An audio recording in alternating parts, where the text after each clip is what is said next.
Porque até então a Torá ela era passada no pé do ouvido, que nem todas as pessoas podiam oral. E era escolhido, não era qualquer pessoa, era escolhido. Por exemplo, você fala, você é um cara bom, você é um cara, você merece. Íntegro, né? Você merece, você precisa. Então vamos lá. Honesto. Aí eu vou passar para você. Aí falava para ele, olha, né, assim, você não vai falar para ninguém. É tipo o que faz a maçonaria. Não é maçonaria, pelo amor de Deus, gente, não é maçonaria. Mas é só para entender. Se fala, ó, você não pode falar para ninguém isso aqui, vou te passar e começar a me ensinar. Moisés, no livro de Mishneh, o livro de Mishneh tem, o Maimônides, Mishneh Torá que chama. Dá para comprar ele porque ele é mais fino do que o Talmud. O Mishneh Torá descreve a sequência. Moisés falou para Josué, Josué falou para os 120 anciãos, junto com Moisés. Os 120 anciãos passaram para a grande assembleia, que era chamada de grande assembleia, de anciãos, e esses começaram a escolher pessoas para quem falar da Torá oral. Só que tem uma diferença. Qual que é a diferença? Deus falou para Moisés a Torá, explicou a Torá para Moisés, e Moisés falou detalhado para Josué. Josué não falou detalhado para aqueles primeiros anciãos que foram escritos lá, que foram escolhidos, aqueles homens íntegros que iam fazer parte, não falou tudo para eles. Falou só o que eles precisavam de entender. E escolheu um deles para falar para ele detalhe. E contou detalhes, que no caso era o sacerdote, que era o filho de Arão. Então contou para ele os detalhes. Então quem sabia dos detalhes naquela período, depois da morte de Arão, era Moisés. E aí Moisés morreu antes de entrar na Terra Prometida, por causa daquela... São duas questões que aparecem e que é discutido isso, inclusive, no Zohar. É discutido isso. Mas aí ele diz assim, olha, morreu lá Moisés. Então quem sabia da Torá oral toda era Josué e o filho de Arão, o filho mais velho de Arão, o primogênito. Não eram todos os filhos. Ele tinha 4 filhos, né? 2 morreram, Nadab e Abiú, morreram, ficaram 2 filhos. Então o mais velho é que ficou sabendo. O outro filho sabia igual sabiam os anciãos. E esse filho de Arão também escolheu um dos filhos para passar os detalhes da Torá oral. Assim como Josué também escolheu uma pessoa para passar. Isso foi passando a Torá oral em várias gerações. Quando o povo de Israel sofre com a invasão grega, qual que é a diferença dos gregos? Os gregos de outros povos, por exemplo, os babilônicos pegaram o povo e levaram para lá. Destruíram a terra, fizeram uma miséria na terra. Os assírios também fizeram a mesma coisa. A diferença dos gregos é que ao eles invadirem a terra, eles não tiravam o povo, não. Fica aí, fica legal, pode fazer o que você está fazendo. Vocês só vão acrescentar aí nos seus deuses aí, os nossos deuses, a nossa cultura, chamado helenização. Eles colocaram lá e tal, aí colocavam. E os judeus aceitaram, esse negócio de um punhado de Deus não existe para o judeu. Então tinha um. E a começou a briga foi por aí. Então o que eles fizeram? Hircano, o Ptolomeu, ele separou 70 anciãos, cada um num lugar. Colocou cada um num lugar para fazer a Septuaginta. Cada um num lugar. E disseram, olha, agora é o seguinte, vocês vão traduzir para a gente, para o grego, a Torá. Vocês vão traduzir.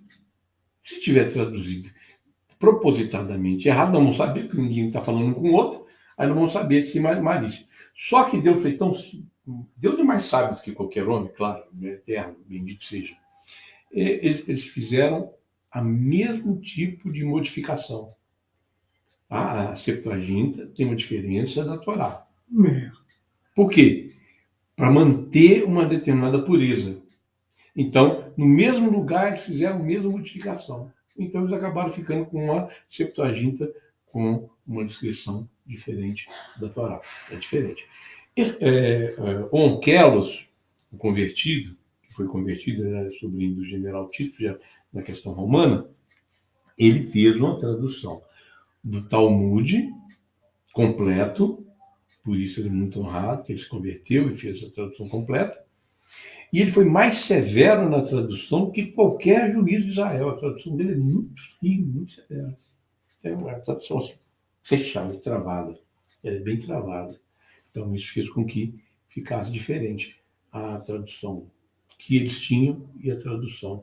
Mas aí o Gonquelos fez um Talmud bem, a interpretação de Torá muito mais fechado, muito mais seguro. E ele é honrado por causa disso também.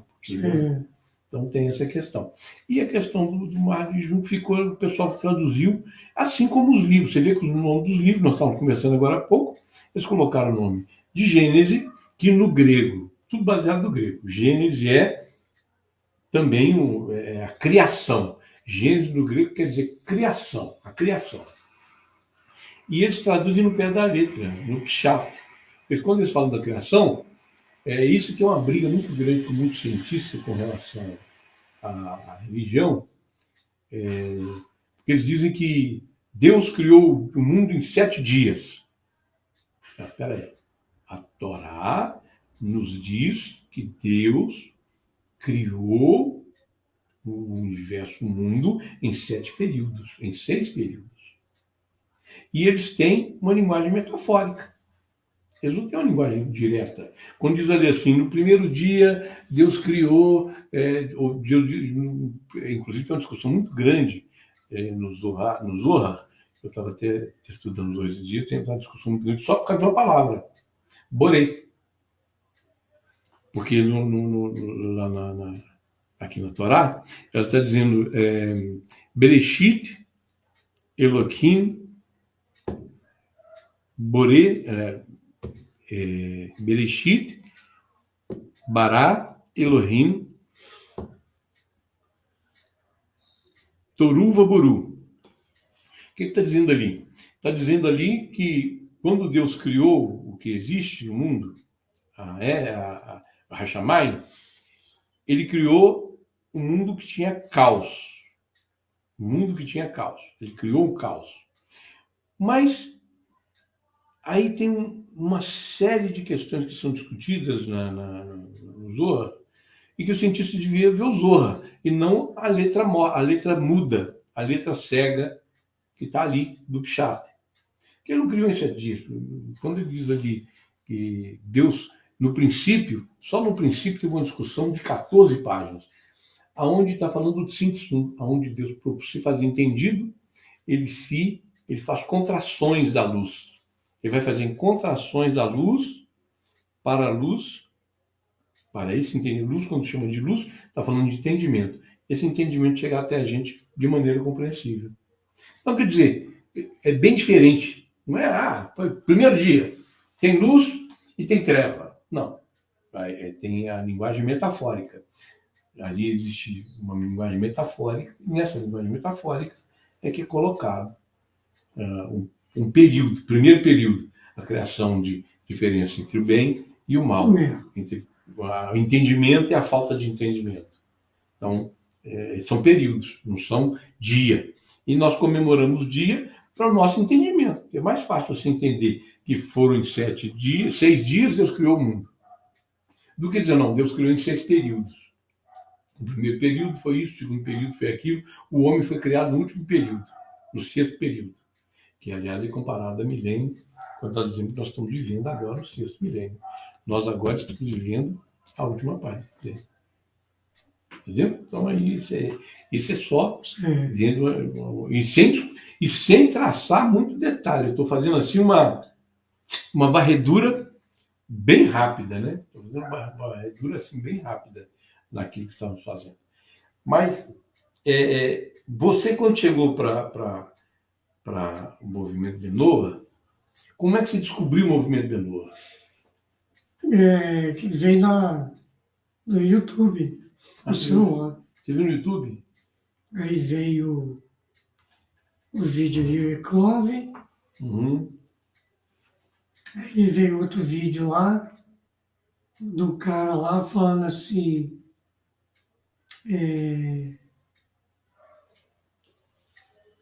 o vídeo de como Roma, o cristianismo é inventado por Roma. Aí eu vi o vídeo, e cada vez vendo vídeo, assistindo, e quando tinha o livro, o capítulo, tudo, eu conferia. Você ia conferindo. É. E como é que você fez contato? Aí eu li Deuteronômio todinho Para conferir.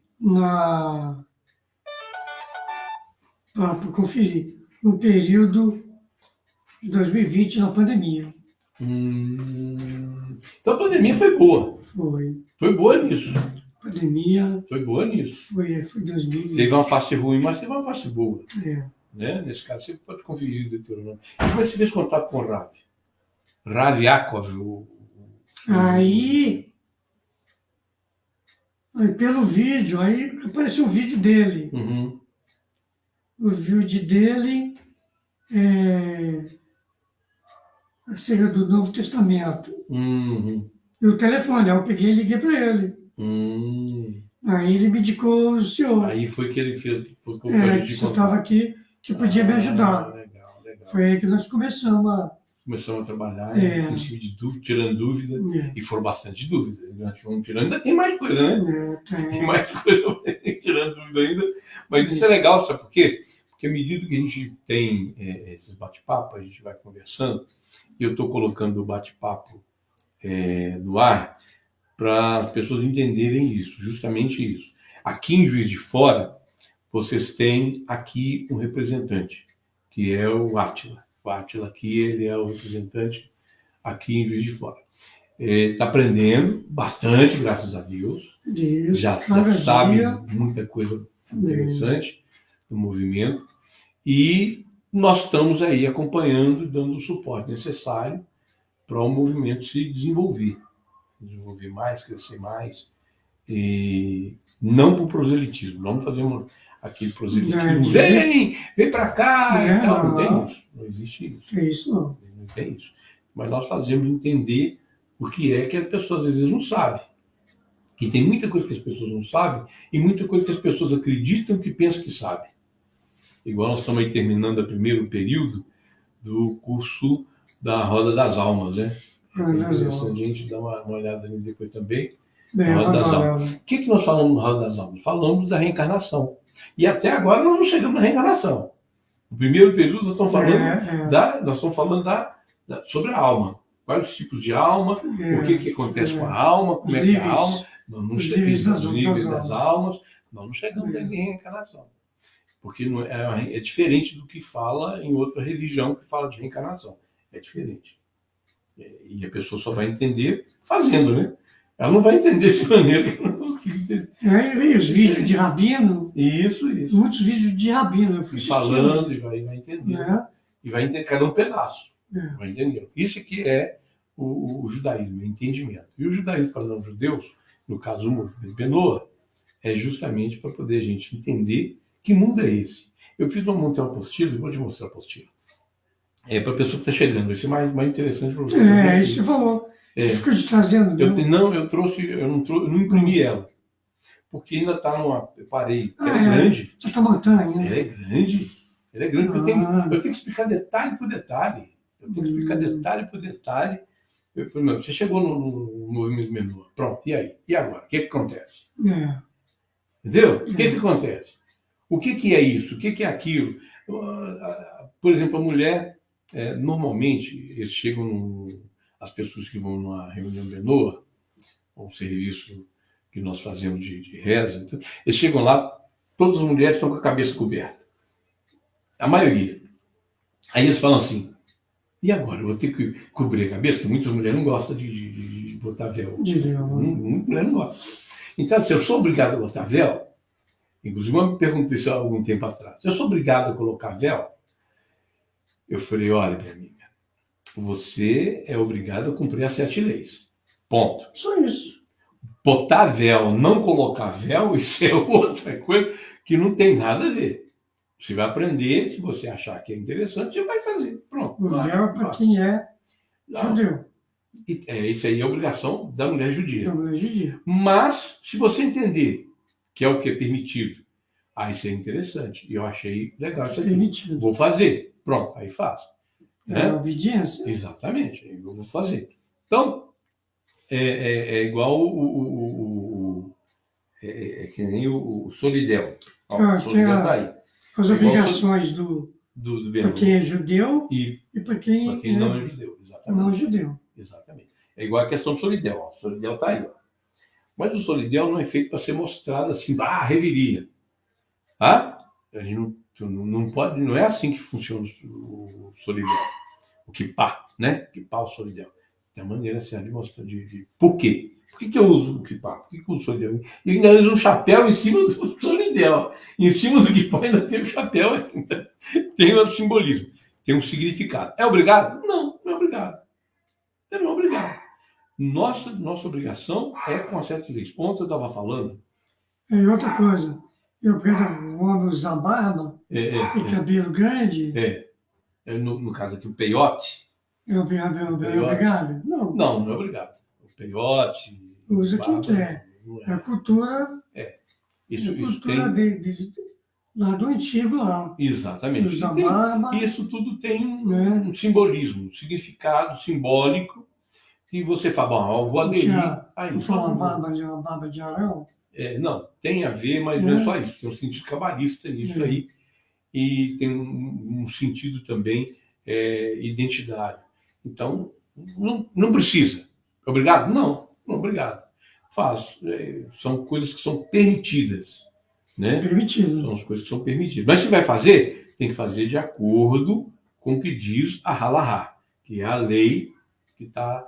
eu nem trouxe ela para te mostrar a Halahá, não. Eu tenho ela ali. Mas, em outra ocasião, a gente traz ela e mostra. Senão a mala fica muito pesada, que é dessa grossura assim, ó. A mala fica muito pesada, já tem um bocado de livro, mas ela fica pesada. E outra coisa, e você entrando no Benei Noah e praticando as 7 leis, a sua alma vai, com isso, vai se elevando. Isso. E você vai, sua alma não vai ser apagada. Isso, exatamente. Né? A sua alma consegue elevação, você consegue, com isso, alcançar o Ruas, a Neshama, que são partes diferentes da alma, né? Isso não é só a alma animal. A maioria tem em si a alma animal. E se comporta como animal, né, eu acho. Se comporta como animal. Você vê uma pessoa sem tecer crítica direta a ninguém tem que levar uma crítica direta, mas às vezes a pessoa come como um animal. Né? E come como um animal. Ou a pessoa vive como um animal, ela vê as coisas como um animal. Ela tem aquela coisa de muito parecido com o comportamento do animal. É a própria alma animal se manifestando. E você fazendo... Na verdade, as 7 leis, elas são leis morais, você reparou? Elas são leis morais. Leis morais. São leis morais. Que não é lei moral, adorar um único Deus, né? Isso não é uma lei moral, isso aí é colocado pela terra. Mas o restante é tudo lei moral. É uma lei moral, olha, não matar, não roubar, não praticar imoralidade sexual, não maltratar os animais, praticar justiça, né? Isso são condições morais. Fácil de entender. É isso. E de cumprir. De seguir. Você já faz isso, que a lei proíbe. A lei diz assim, você não vai roubar, você vai ser preso. Só que tem as nuances. Uma coisa, não sei se você sabia. Uma coisa que eu não sei se você sabia. Diz a Torá oral que se você está passando por acaso, já andando aqui numa loja, e tem ali um negócio ali, achei interessante. Eu não vou comprar não, eu quero saber o preço. Isso é considerado roubo? Não. Você chega lá e fala, eu vi o relógio bonitinho, senhor. Ô moço, quanto é que é o preço? Então aquele funcionário vem até você, e por que é considerado roubo? Porque ele acredita que você vai comprar. É isso que ele acredita. E esse vai ser o esforço que ele vai empreender, que ele vai comprar. Mas você não quer comprar. Então você está tirando o tempo dele. Isso é considerado roubo. Isso para o judeu. Tá? Fica bem claro aqui. Isso não é venenoso. Mas isso é considerado. Se eu for pegar alguma coisa assim, e dizer assim, eu quero fazer bem, bem redondo. Igual tem gente que vem com o movimento Benô e noia. Fica noia. Eu conheço algumas pessoas que ficaram noia. Tudo para ele é pecado. Tudo para ele ele acha um defeito. Ele noiou. Ele é igual noia, né? Ele está noiado. Ele está noiado. Então, mas não é assim. As 7 leis, elas são leis morais, são fáceis de cumprir. Agora, tem algumas coisas que são interessantes de a gente ver. Ontem eu estava falando sobre pensamento. Nós estamos vendo aí a última parte da porção semanal, a Harei Kedoshim. A Harei Kedoshim está falando sobre santidade. E eu ontem estava fazendo uma analogia entre o pensamento, porque fala várias vezes na porção que nós lemos ontem, sobre o mau pensamento, sobre a má intenção, a má inclinação. Várias vezes aparece sobre a má inclinação. Então foi nisso que eu aprendi a analogia.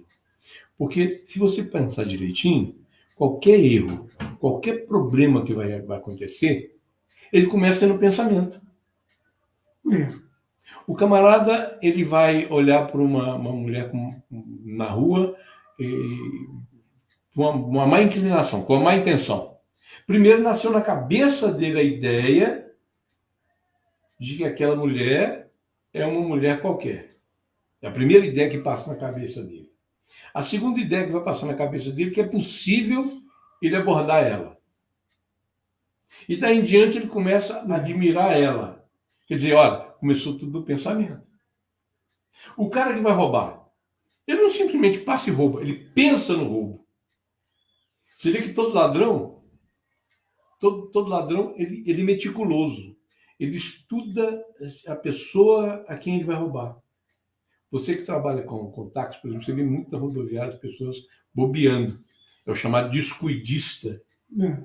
Primeiro ele pensa na pessoa, ele mede a pessoa. Então ele pensou antes. Tudo começa no pensamento. É a má inclinação. Tudo começa no pensamento. O cara que vai matar, ele não sai matando. Ele primeiro pensou.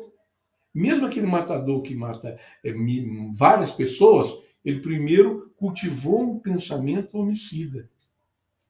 Ele não sai matando imediatamente. Ele cultiva esse pensamento homicida para depois ele sair matando. Mesmo o cara que vai fazer uma vingança, ele pensa primeiro na vingança. Ainda que ele esteja com raiva.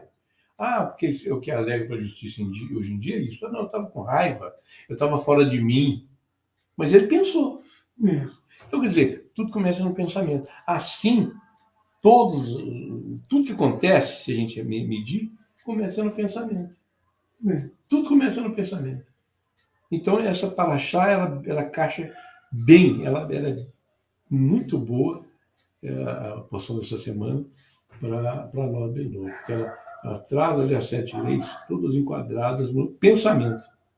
E ali fala várias vezes. Porque está falando ali, né, na paraxá dessa semana, nas misturas. Não manter relação com o filho, não manter relação com a filha, não manter relação com o animal, o cara não manter relação com a sobrinha, o cara não. Então, e vai por aí em diante. A tia não manter relação com o sobrinho, e várias coisas nesse sentido.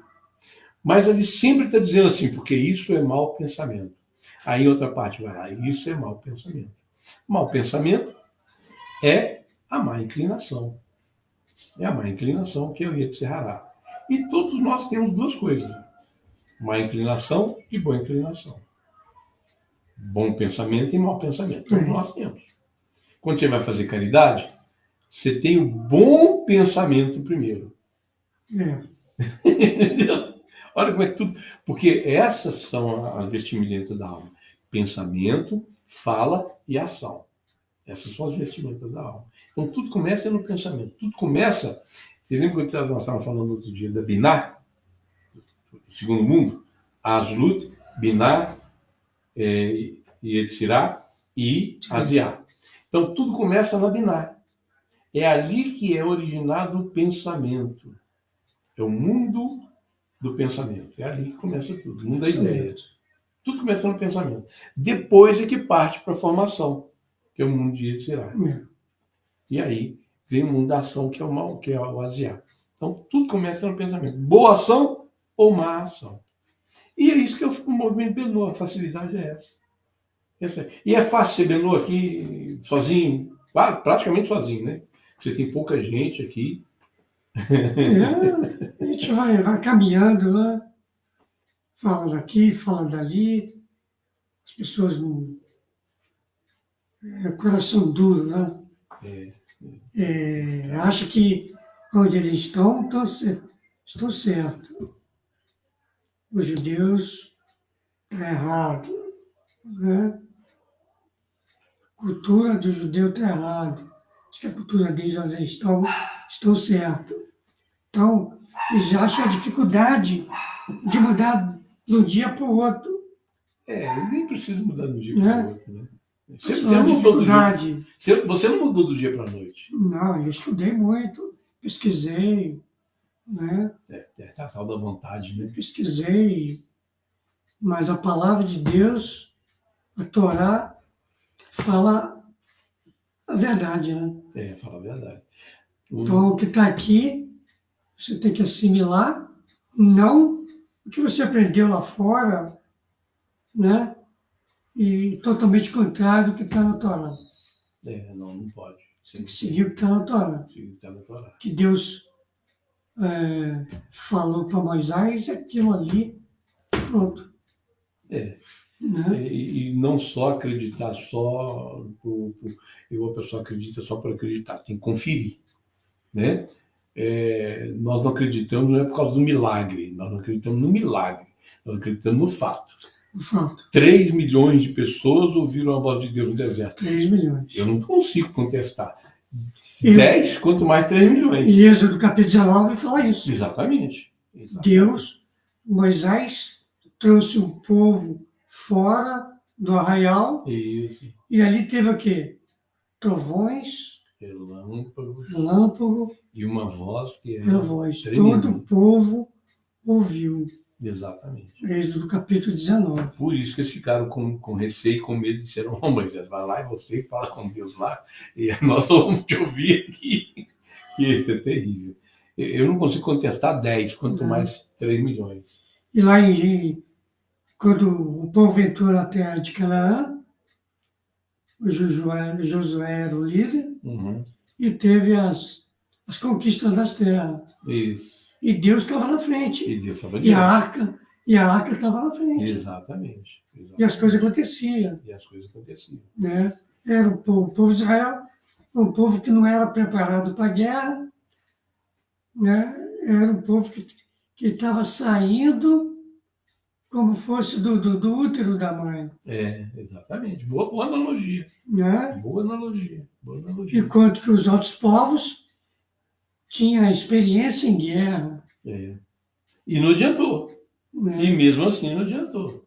E mesmo assim o povo de Israel conquistava com a ajuda do Pai Eterno. E quando eles estavam praticando coisas que eram contrárias, eles perdiam a guerra. Por exemplo, no caso lá de quando eles diminuíam a fé. Exatamente. E faziam por conta própria. Sem consultar a Deus. Isso. Dava errado. Ou fazendo erro, como foi no caso da cidade de Ai. Né? No caso da cidade de Ai. Deus falou assim: não mexe em nada. Tudo que está ali, larga lá. Vocês não precisam de nada que tem lá. Deixa lá. Eles fizeram o mesmo defeito. Acã fez o mesmo defeito que fez Adão. Acredita nisso? É a mesma coisa.